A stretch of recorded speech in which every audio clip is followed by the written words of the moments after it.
Hello to all of you. I hope you've had a very, very good and happy week. Well, today we're going to carry on with doing the theory lessons and recorder lessons that we did a couple of weeks ago. We're going to build on the knowledge that you did such good work on that day. So I would like to look again. I've got my board behind me. I might have to move my screen around because my office is very narrow. It's actually in a corridor. We've made it into an office. Anyway, so it's very narrow and I don't have much room to move around myself. So I am going to now turn the screen so that the camera is facing the board. Less me and more board. Okay, there we go. Now, on the board, I've already drawn the dotted notes and the dotted rest. Don't forget that for every single note that we have, we also have an equivalent rest, exactly the same value. It's really important to remember that. So I've got a dotted semi-breve. So let's just remember the rule. So we start off with whatever the note is originally worth. So a normal semi-breve is worth 4 beats. The dot adds half of the value of the original note. So half of 4 is 2. And we end up with 6 beats on a dotted semi-breve. Exactly the same rule. Dotted minim. We start off with what's it worth when it doesn't have a dot. It's worth 2 beats. What is half of 2? That's right, 1. So we add it on, and it means that it works out to being 3 beats long. A dotted minim rest and a dotted minim note. And I forgot to say dotted semi-breve rest, dotted semi-breve note. Okay, then now let's come to our crotchet. Now, the crotchet without a dot is worth 1 beat. What is half of 1? It's half, that's right. So we say a dotted crotchet is worth 1.5 beats. And so is the dotted crotchet rest. Now, a little bit more exciting. Let's work out how much a dotted quaver is. So a normal quaver is worth half a beat. Now, what is half of a half? Okay, this might seem a little bit tricky, but I promise you it's not. So I'm going to just take a piece of paper from my computer and I'm going to just put it up here and I'm going to draw onto it a whole great big pizza. Okay, there it is. Now, I am going to share my pizza with... Now, I can't pick just one of you because then the rest of you will think I don't like you as much. And you know I love all of you the same. So I am going to pick Naomi to have half the pizza with me. So this is now I'm going to share it very equally because otherwise Naomi will get really cross with me if I give her a little bit less than me. And I'll get really cross if she has a little bit more than me. So it's all absolutely even down the middle. So this part is mine and this part is for Naomi. But then, all of a sudden, Amelia and Annem... Actually, no, let's not have Annem because she's got the same letter on her name. Let's say Camilla. So Amelia and Camilla say, hey guys, we can come and have pizza as well. So this is how we divide it. So we say, all right, well look, this was the pizza first of all with a line down the middle and that bit was mine and that bit was Naomi's. But now Naomi and I are going to be really kind and share it equally with Amelia and Camilla. So I have to cut my piece in half.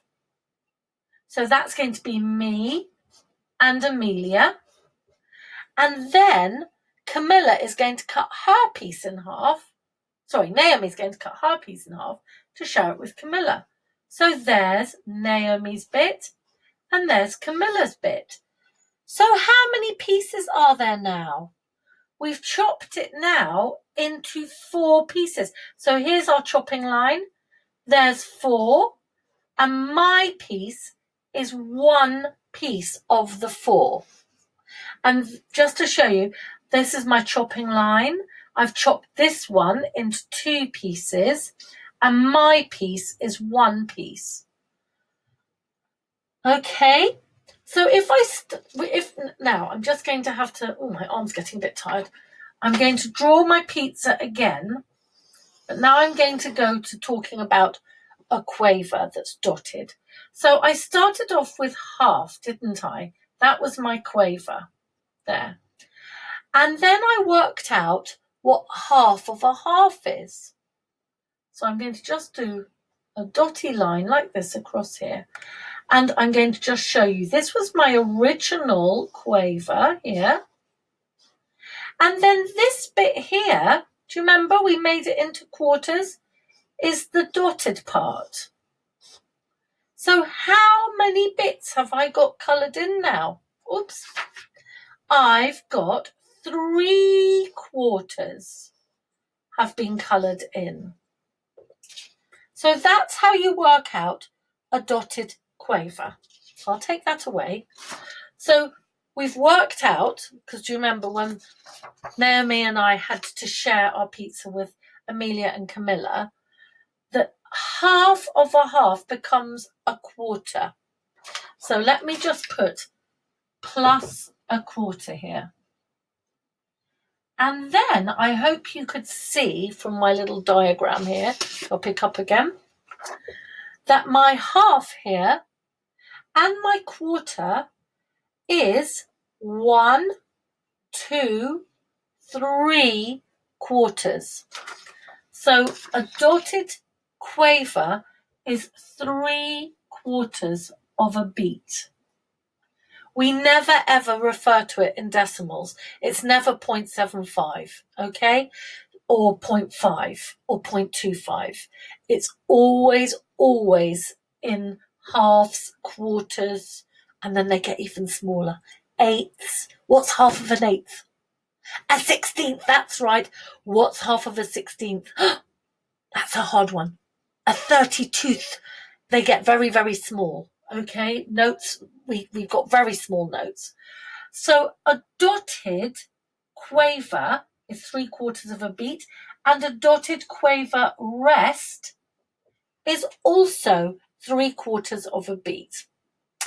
Okay, now I hope you can have lots of fun doing that, because I know that there's some great mathematicians in Prep 3, and I think that you could see if you could work out and see if you can notice a little pattern that's coming there. There's quite a few little patterns. This is why I love music, because of all the patterns and sequences, and I've always liked maths, and you can see that they're very linked together, but it's really fun. And you're creating something new. All right, so I would like you to write that out yourself and see if you can spot what the patterns are. Okay, and then when we get back together again at school, I'm going to say to you, who spotted the pattern, and you can tell me what it is. But I'm saying nothing now. Zip my mouth, because otherwise you won't be able to find it out for yourself. So I'm going to put that little piece of paper over there. I'm going to rub my board out now, because we're going to get our recorder. So if you need to go and get your recorder or your book, you better stop the video now. But if you've got it already, we're going to go to music set 4, which is page 14. And it looks like this. Okay? And don't forget that the splodge at the top has got the number in page 14, because I know it's a bit, some of you can't find it a bit tricky to find the page, but there you are. That's how we find it. Now, on this page, obviously we've been learning the letter E, which is first line of the stave. That's a low E, isn't it? You remember that. And we have to make the sound with our recorder, we have to cover up with our left hand, Tommy thumb at the back, Peter pointer, Toby tall, Ruby ring. Then with our right hand, Peter Pointer and Toby Tall. And don't cover up these holes at all because that'll change the sound. Okay, so what I want to do on this is actually look at rhythm piece 4, which is at the bottom of the page. So I'm going to see if I can bring it a bit close. Oh, I don't know. I think that you might lose that. Right, okay. So we're going to start with little pattern 1. Now, don't forget the little patterns are there's a little ball and the numbers in it. So that's pattern 1, that's pattern 2, that's pattern 3, and that's pattern 4. All right, so we're going to start with pattern 1, and you can see that we're in 4/4 time still, which means 4 crochet beats in a bar. Now that doesn't mean to say that they have to be only crochets. It just has to add up to have the same value as 4 crochets worth of time. Because you can see in our first bar, we've only got 2 notes. Does it work? Yes, of course it does. Because look, we've got a dotted minim, which means that the first note lasts for 3 beats. So it's a long note. And then at the end of the bar, we've got a single crochet. So we've got 3 plus 1 equals 4. Bar line, so that bar is full. Then the next bar, we've got 2 minims. So each of those is 2 beats long. Okay, guys, so what I'd like to do now is I'm going to put my sheet down and we're going to clap it. And when we're clapping a long note, we keep our hands together because obviously a clap sound is that quick. But by keeping our hands together, we're showing that we understand that the note lasts for 3 beats, even though the clap sound has gone in a split second. Okay, so I'm going to keep my eyeballs down on the page so I don't make a mistake. My mouth is going to count the beats and my hands are going to do the rhythm, which is what's written there, which we're then going to play on our recorder. All right, so I'm going to count first of all. 1, 2, 3, 4. 1, 2, 3, 4. That was the first bar. So you can see my hands stayed together for 3 counts. Right, now I'm going to do the whole pattern again. I just wanted to make sure you understood about that. Okay, 1, 2, 3, 4. 1, 2, 3, 4. 1, 2, 3, 4. Okay, so now let's take our recorder. I'm going to stand up so that you can see my fingers on the recorder. And I've got left hand at the top, thumb on the back, Peter Pointer, Toby Tall, ruby ring, fully covering the holes because otherwise it won't make the right sound. And then if my right hand, I've got Peter Pointer, and then I've got Toby Tall. Okay, so let's go. 1, 2, 3, 4.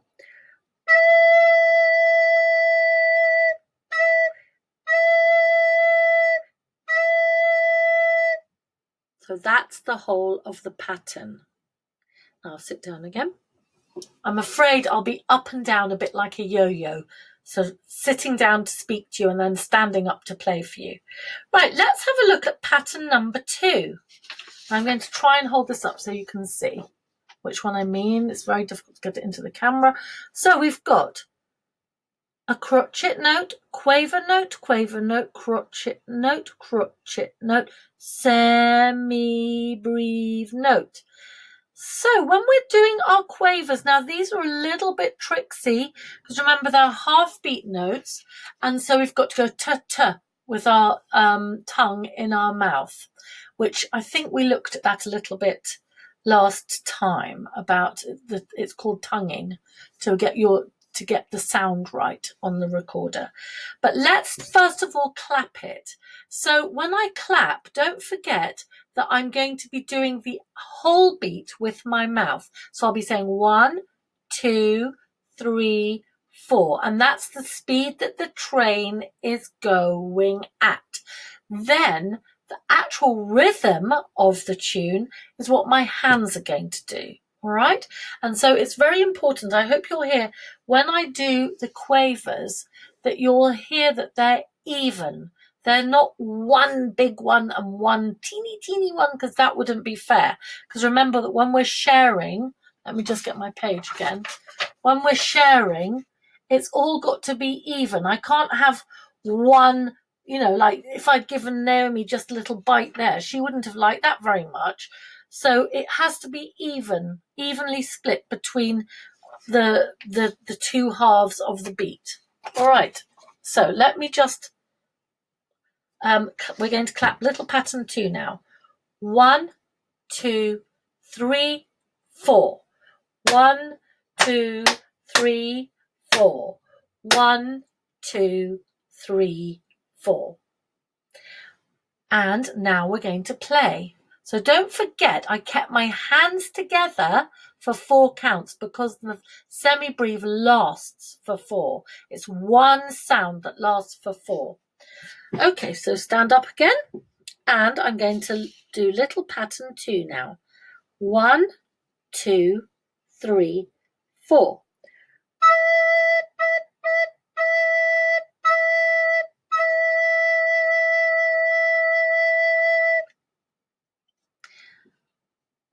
Now, don't be worried if you find that tricky, because quavers are tricky.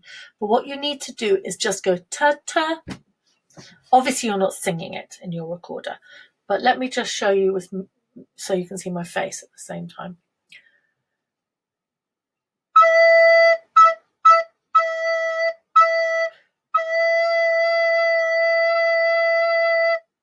So I hope you could sort of somehow or other see that my mouth was moving a little bit to make the ta-ta. Okay, now let's have a look. Now, my music has got unfortunately, a little splodge on it, which sort of makes one of the notes look like it's a dotted note, but it isn't. So I'm going to just show you this. That's what I'm talking about. That little dot is not a dotted note. That's just a little speck that was on the photocopying machine.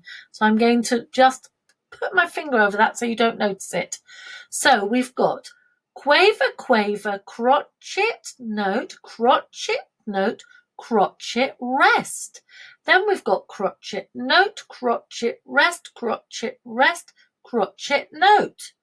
Now, there's something really funny about that. I've always wondered why they did this. What do you think's a bit strange about having 2 crotchet rests together? I wonder if anyone can figure that out.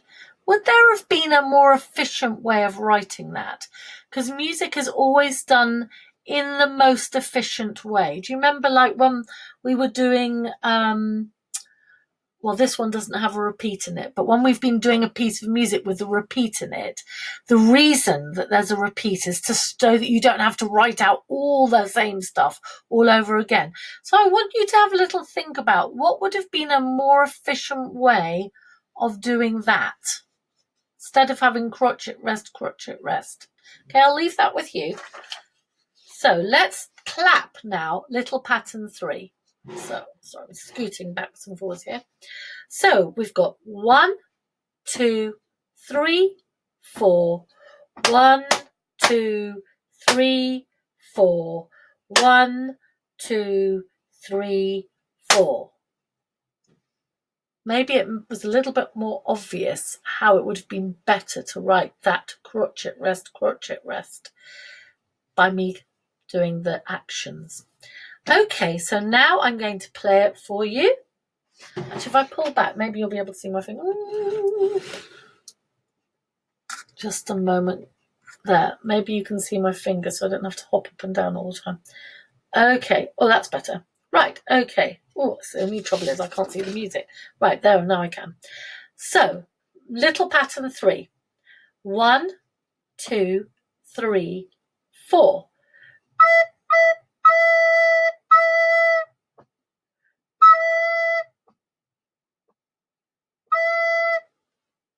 With my foot I was tapping. I hope you could hear that, because you could then hear all the single beats, because my foot was keeping the beats.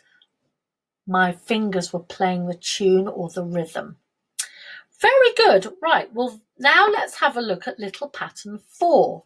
Now, little pattern 4 is a bit more simple compared to that last one we did. So we've got a minim note, crotchet note, semi-breve note. All right, so I'm going to put that there. So that worked before. So I'll clap and then I can play and you can see my fingers. Okay, so little pattern 4.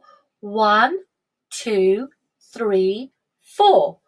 1, 2, 3, 4. 1, 2, 3, 4. Very good. Now let's play it.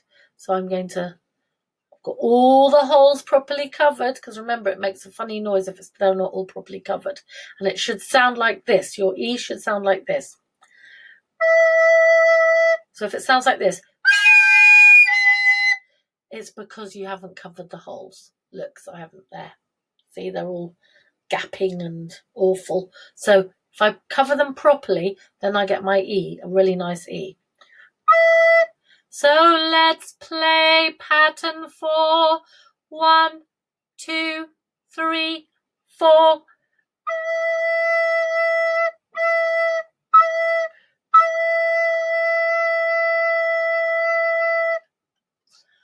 Okay, well, you've worked very, very hard today. So I hope you have a good week. I hope you have fun playing those things. And I hope you grow in confidence and you feel very pleased with yourself, because you deserve to be, because you've worked hard. So I will see you next time. Lots of love and have a great week. And it'll be singing next time. Bye-bye.